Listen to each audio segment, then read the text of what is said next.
என் உயிரினும் மேலான தமிழ் பெருங்குடி மக்களே, உங்கள் அனைவருக்கும் மேலரசம்பட்டு சமூகத்தின் பணிவான வணக்கங்கள். அன்பு உறவுகளே, நம்முடைய சேனலை நீங்கள் பார்ப்பது இதுவே முதல் முறையாக இருந்தால் நம்முடைய காணொலிகள் தொடர்ந்து உங்களுக்கு வர வேண்டுமென்றால் உடனே சப்ஸ்கிரைப் செய்து கொள்ளுங்கள். நம்முடைய காணொலி பற்றின உங்களுடைய மேலான கருத்துக்களை கருத்துரை பகுதியிலே தவறாமல் பதிவு செய்யுங்கள். அன்பு உறவுகளே, வாருங்கள் இப்பொழுது காணொலிக்குள்ளே செல்லுவோம்.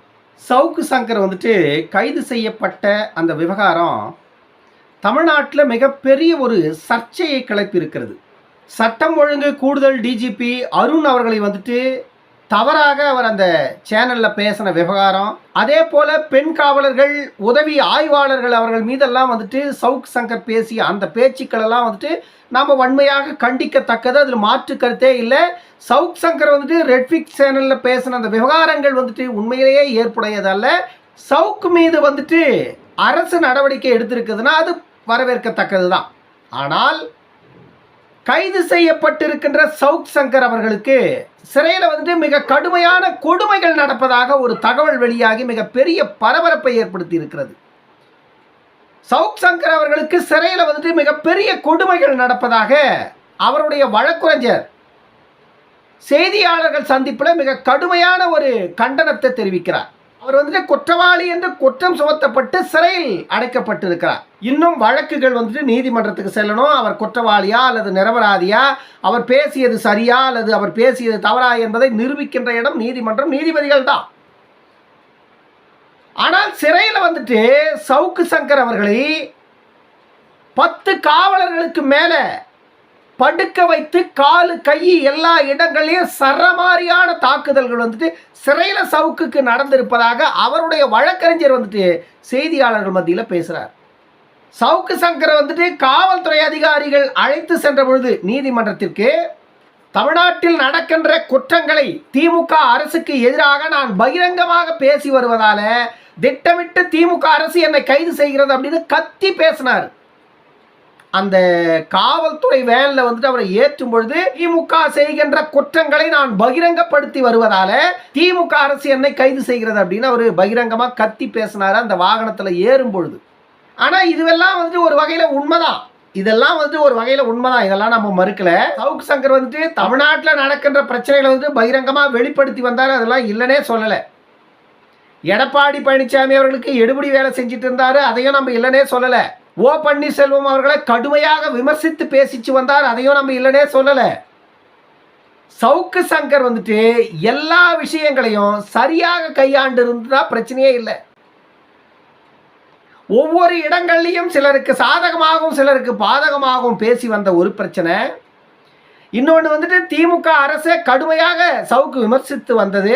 இன்னொன்று திமுகவை சவுக் சங்கர் பகிரங்கமாக விமர்சித்து பேசினதுனாலையும், அதே சவுக்கு அதிமுகவுக்கு ஆதரவாக பேசி வந்ததாலையும், இந்த 2 விஷயங்களையும் காரணமாக வைத்து தான் தமிழக காவல்துறையும் தமிழக அரசும் சவுக் சங்கரை கைது செய்து இப்போ சிறையில் அடைத்திருக்கிறது.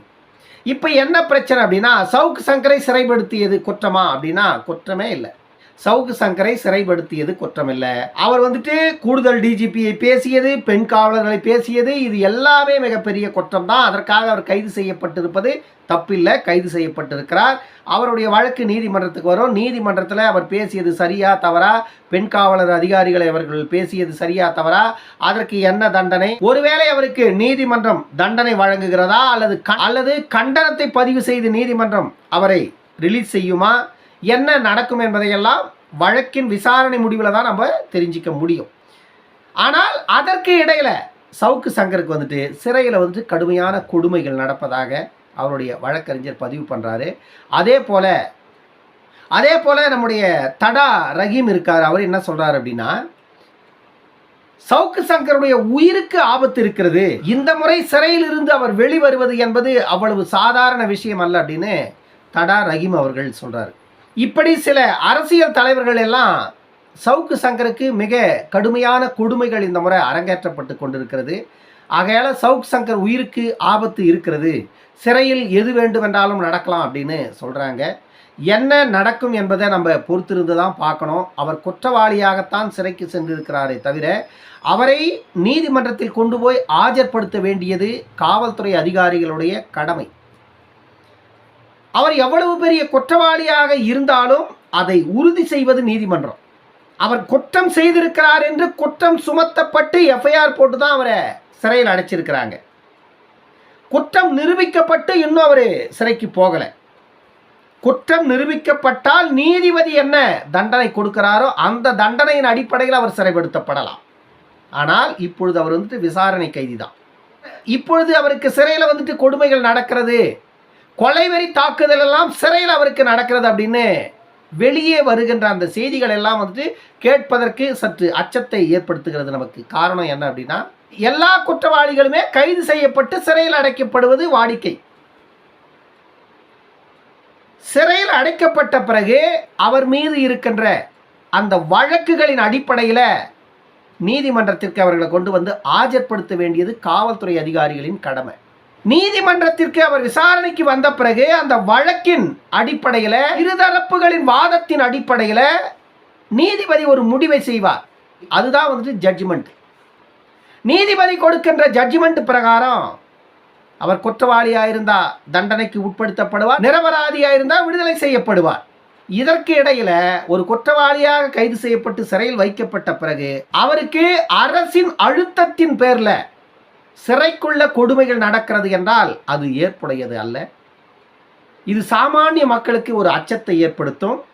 ஆளுகின்ற அதிகார வர்க்கம் தங்களிடம் இருக்கின்ற அதிகாரத்தை பயன்படுத்தி ஆட்சியின் மீது இருக்கின்ற குற்றத்தை அம்பலப்படுத்திய ஒரே காரணத்தினால ஒரு குற்றவாளியாக கைது செய்யப்பட்டிருக்கின்ற நபரை ஆட்சி அதிகாரத்தில் உள்ளவர்கள் இப்படி ஏதாவது செய்தால் அரசின் மீது மக்களுக்கு இருக்கின்ற நம்பிக்கை என்பது சுத்தமாக தகர்ந்துவிடும். அதன் பிறகு நம்ம எல்லா விஷயங்களுக்கும் ஹிட்லரை பற்றி பேசுகிறோம். அந்த மாதிரி தமிழ்நாட்டில் சர்வாதிகார ஆட்சி நடக்கிறதோ என்ற அச்சம் மக்களுக்கு வந்துடும். இதுவெல்லாம் காப்பாற்றி கொள்ளுகின்ற இடத்தில் ஆட்சியாளர்கள் இருக்கிறார்கள். எந்த ஒரு நபரும் குற்றவாளிகளாக இருந்தாலும் கூட அவர்களுக்கு என்ன தண்டனையோ அதை நீதிமன்றம் வழங்கட்டும். நீதிமன்றம் கொடுக்கின்ற தண்டனையை அனுபவித்து விட்டு அந்த நபர் வெளியில் வந்து அடுத்த கட்டத்தை நோக்கி நகர்வார். ஆனால் அவருடைய உயிரோடு விளையாடுவதற்கு யாருக்கும் உரிமை இல்லை. சவுக் சங்கர் அந்த நெட்ஃபிளிக்ஸில் பேசியிருக்கிற அந்த காணொலியின் அடிப்படையில் பார்த்தா சவுக் சங்கர் உண்மையிலேயே கைது செய்யப்பட வேண்டிய குற்றவாளி, அதில் மாற்று கருத்து இல்லை. அடுத்த கட்டம் அவர் நீதிமன்றத்திற்கு செல்ல வேண்டியவர். அவர் பேசியது சரியா தவறா என்று நீதிபதியிடம்தான் அவர் வாதத்தை முன்வைக்க வேண்டும். ஆனால் இடையில் சவுக் சங்கரின் உயிரோடு விளையாடுவதற்கு யாருக்கும் எந்த அருகதையும் கிடையாது. சவுக் சங்கரின் அடுத்த கட்டம் எப்படி இருக்க போகிறது என்பதை காலம்தான் முடிவு செய்ய போகிறது. காலமும் நீதிமன்றமும் தான் முடிவு செய்ய போகிறது. சிறையில் அவருக்கு என்ன நடக்கிறது என்பதையெல்லாம் நீதிமன்றத்தில் நான் முன்வைக்கப் போகிறேன் என்று அவருடைய வழக்கறிஞர் செய்தியாளர் சந்திப்பில் பேசியிருக்கிறார். சவுக்குக்கு சிறையில் என்ன நடக்கிறது என்பது நீதிமன்றத்திற்கு வரும் என்று எதிர்பார்க்கப்படுகிறது. பார்ப்போம் என்ன நடக்கிறது என்பதை. இன்னொரு காணொலியில் சந்திக்கும் வரை உங்களிடமிருந்து விடைபெற்றுக் கொள்வது மேலரசம்பட்டு சண்முகம். நன்றி, வணக்கம் அன்பு உறவுகளே.